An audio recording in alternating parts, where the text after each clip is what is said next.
So knowing how little time we were promised made every day obviously more important.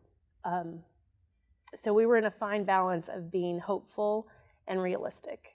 And I think that's probably one of the biggest struggles is, we prayed every day for a miracle, but sometimes those miracles were not, the miracle was probably never going to be complete cure based on where we were at the time in research and care and the location of the tumor.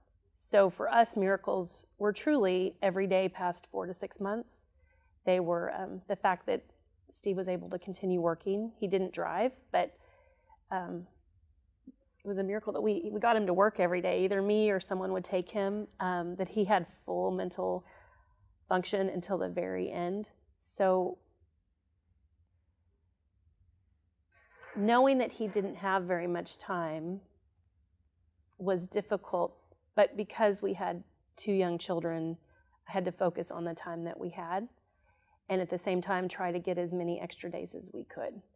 So, and that was a fine balance too, because so much of what you read says that tumors feed on sugar, so you need to cut all the sugar.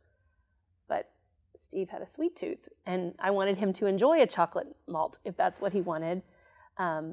But at the same time, so I would balance out in the morning with as much of a sugar-free breakfast as possible. So that sounds like a minor detail, but when you have someone who you know isn't going to live forever, you want him to enjoy the days that he has, but you also want there to be as many days as possible. So it was just a constant balance of making sure we had the very best care, being an advocate for him. If there were little things that maybe others might write off,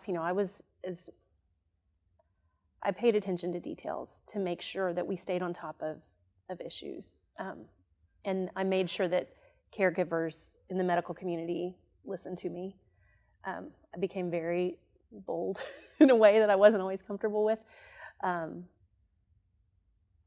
then, helping friends and family, we would just tell them the same thing. We're praying for a miracle, but we can't expect one necessarily, so we need to make the best use of the time that we have.